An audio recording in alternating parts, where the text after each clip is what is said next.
Right, welcome back to another video. Today's video, we've got lots to talk about. I was just going to do a Luton versus Tottenham match preview.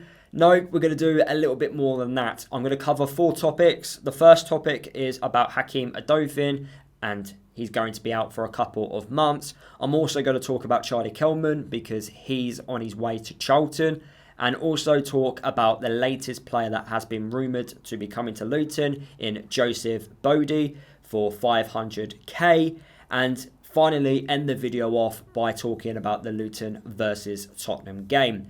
Before I go into detail, smash that like button for me. Let me know your thoughts and feelings about all the topics which we will discuss in today's video. Let me know your score predictions and also your predicted lineups for the Tottenham game down in the video comments. And if you are new to my channel, please subscribe. I make Luton and EFL content.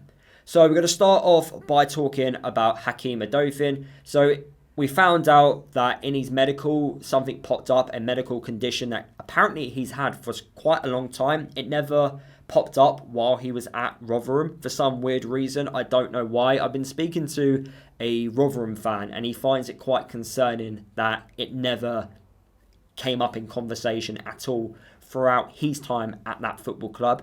But it popped up in the medical with us, and after discussions with Odoffin and also with his agent, the recruitment staff and also Matt Bloomfield, they came to a decision that actually we are going to go ahead and still sign him. So he needs to have surgery. He's going to be out for a couple of months.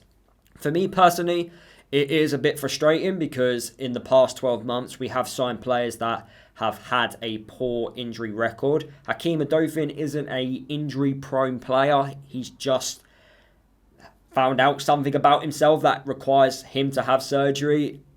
From what I gather from reading the quotes, it's nothing too serious. He just needs to have surgery to fix it, and then we can get him back to playing.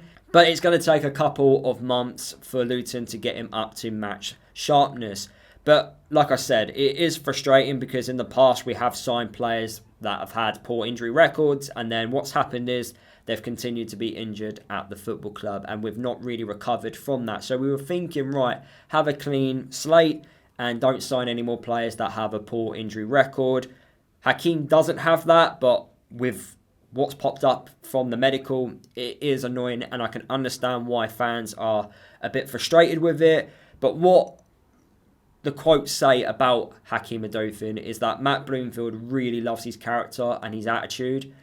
So he does appear to be a good person, but if he doesn't work out and the signing doesn't end up being a success, then the football club is going to get a lot of blame because it is a big risk going ahead with this transfer, knowing the fact that he had this surgery that was needed. So hopefully it's not serious. Hopefully he does recover quite quickly.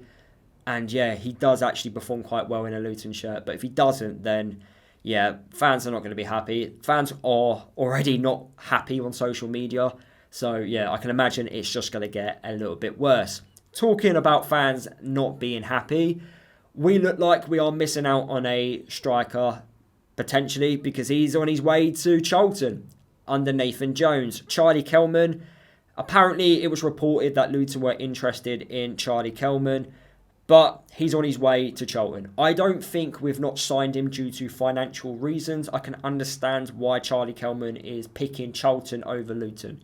Charlton are in the Championship. He's going to play Championship football. Doesn't matter how much money you put in front of a player. If they want to play at a certain level, then they're going to take that option if it does come about. I don't think financially we've lost out here. I think, yes, he is a fantastic player and I would love him at the football club, but I don't think we've lost him because we've not put enough money on the table. I think we've lost him because we're playing League One, Charlton are in the Championship. That's how I see it. It's a real shame because Charlie Kelman scored lots of goals in League One last year, and I do think we need a striker that has pretty much got League One experience, knows how to score goals, especially at this level. Someone that gives us a little bit of something different compared to the other strikers we have at the football club. So yes, I am a bit gutted that we've not been able to pull this off. Hopefully we can find the right replacement. Talking about a replacement, Joseph Gbode has apparently been rumoured to be coming to the football club. I don't know how true this is. It doesn't look too legit, if I'm being honest with you, but apparently a couple of Gillingham fans who have close sources to the football club are saying that he's on his way to Luton for 500k. He's 20 years old. He has really good dribbling ability. He can play as a striker. He likes running at defenders and causing lots of problems. He can also play on the left. He can also play on the right. He featured 36 times last season, scoring 3 goals. So not exactly the most prolific striker going with those 3 goals. And also he is a bit of a hothead. So he can be a little bit too rational at times. Picked up a red card and also got a few yellows. I think it's fair to say that he is a bit raw. He's young, so lots of development still needs to be done on him. I just don't know about this. I hope this reported transfer rumour isn't what I think it is, and he's going to be the striker which Luton bring to the football club. I don't think this is anything to do with Luton trying the cheap option. I think we have looked at other strikers. For whatever reason, we've not managed to bring a striker to the football club, whether that's the targets we're looking at are choosing to stay in a higher division or other targets have gone elsewhere. Now, I'm hopeful if this is the case, we are bringing Joseph Gbode to the football club, is we sign him, but then we loan him out. Because I wouldn't be against doing that. Someone who is young and has a potential future. But if he's been brought in to be this guy to score 20 goals, I'm not too sure. And I really hope we haven't done that. And I don't want to write a player off before he's kicked the ball for the football club, because I'm not that type of person. But if he's going to be the one that's going to be playing week in, week out and trying to score those 20 goals, then I really hope Matt Bloomfield can get it out of him, because, yeah, it's... Let's just put it this way. I'm not exactly excited by this transfer rumour, because I wanted someone a little bit more proven. So fingers crossed this won't be the only bit of business we do in the striker department. I'm just praying we know what we're doing. And I know it's really difficult to believe that we do because of what's happened over the last 2 years. But I really hope that this transfer does become good if it is true that we actually are bringing Joseph Gbode to the football club. I will, of course, talk in a lot more detail about him and also get a Gillingham fan's opinion on him if we do make this official in the next couple of weeks. So, let's talk about the Luton versus Tottenham game. So, our last pre-season match. So far, we are unbeaten throughout this pre-season campaign. Before I go into detail with my thoughts on whether or not I think we can get a good result against Tottenham in our last game of pre-season, here is Harry, who is a Tottenham fan, with his predicted lineup and also score prediction for the game. What's happening, people? Harry Scarf here, football content creator and YouTuber. Firstly, really grateful for this opportunity to be able to talk to you today. So, people haven't seen my side, Tottenham, as well as playing you, was it 3 p.m. We played Wycombe Wanderers in that morning, so 11 a.m. and what was the club labelled as an additional pre-season game to let Thomas Frank, the new manager, be able to try out more players basically and give them more minutes. So you would have thought it would have been like an A team or B team put out, definitely at least 2 or 3 different sides. So this makes it really hard to predict the lineup. If I had to predict, I think it'd be closer to the A team against Luton. I think you play quite a few pre-season games, fit out to scratch. New manager implementing his kind of style, whereas Wycombe, I think Luton will be a more fierce opponent, a tougher game, put it that way. So if I had to predict, I think, for example, like Vicario being goal, I think we're more likely to see the Romeros, the Van der Vens. So I think it'd probably be a full strength team. I reckon we'll see Kuda start. I think there'll be a couple in there. I reckon Mikey Moore might start. There'll be a couple like that. I think we'll get into the team. So I think it'd be fairly strong in terms of prediction. Again, because it's hard, because it depends on the team. I'll go with a 2-1 Spurs win, but I think you'll make it really hard for us. I think you're going to be a really strong outfit in League One this year. Hopefully you come back up.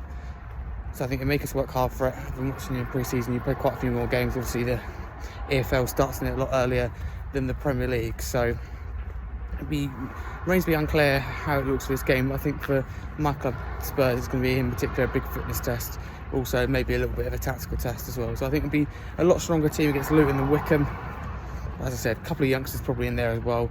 definitely think Mikey Moore will be in there. Maybe someone, if they're ready, like an Odebear or a Richarlison. So I think it will be mainly strong, 7, 8, 9 maybe of the first team players. I think they'll be mixed a little bit. Be interesting to know the thinking behind the team as well, whether it means considering raising the value maybe of players that go in, or seeing if players that Frank isn't sure if he wants to keep or not, or be in the lineup or not. Be interested to see what he's picked on. But definitely you'd hope and think this lineup will be stronger against Luton. All the best for the rest of the season, and good luck after today. Big thank you to Harry for giving us his thoughts and feelings going into this game. As he mentioned in the video, we don't know what team Tottenham are bringing to Luton. It is a bit frustrating that they are playing 2 games on the same day. I completely understand it. They've got, 20 to 22 players that need to play a lot more than 45 minutes worth of football. So I do understand it. But because Tottenham fans are coming to Luton and this game is actually being played in a stadium compared to the game against Wycombe, which is being played behind closed doors, I like to think that Tottenham will be playing a much stronger team against Luton compared to the game against Wycombe, which would be a big test for Luton in how we deal with a team that is much better than us coming to our ground and trying to dictate the play and try to break us down. I think this game for me is going to be a big eye-opener on how we set up defensively and how we try to prevent Tottenham from breaking us down, and also see how we can be on the counter-attack as well, because as we know in this League One season that's coming up, we are not always going to be attack. There are going to be times in games where we are on the back foot and we're going to have to ride that pressure. So this game will give us a really good practice on how well can we actually deal with that pressure. What is my predicted lineup for the game? Now, normally the predicted lineup on the last game of pre-season is roughly the same starting 11 that will start for the game against AFC Wimbledon. So my predicted starting 11 goes like this. It's going to be Keeley in goal. Right wing back, it's going to be Walters. The back 3 will be Makosso as the right-sided centre-back, Cal Naismith as the centre-half in the middle, and left centre-back will be Big Nigel. Left wing back, I reckon it will be Alfie Doughty. In the midfield, I think it will be Saville and also Liam Walsh. And then we'll play with 2 number 10s in Jordan Clark and also Ali playing behind the striker, with Naki Wells being that striker. That is my predicted starting 11 for the game against Tottenham. What would be my score prediction for this game? I would like to get a good result. I would like to at least not lose. So I'll take anything that's either a draw or win, of course, against a Premier League side.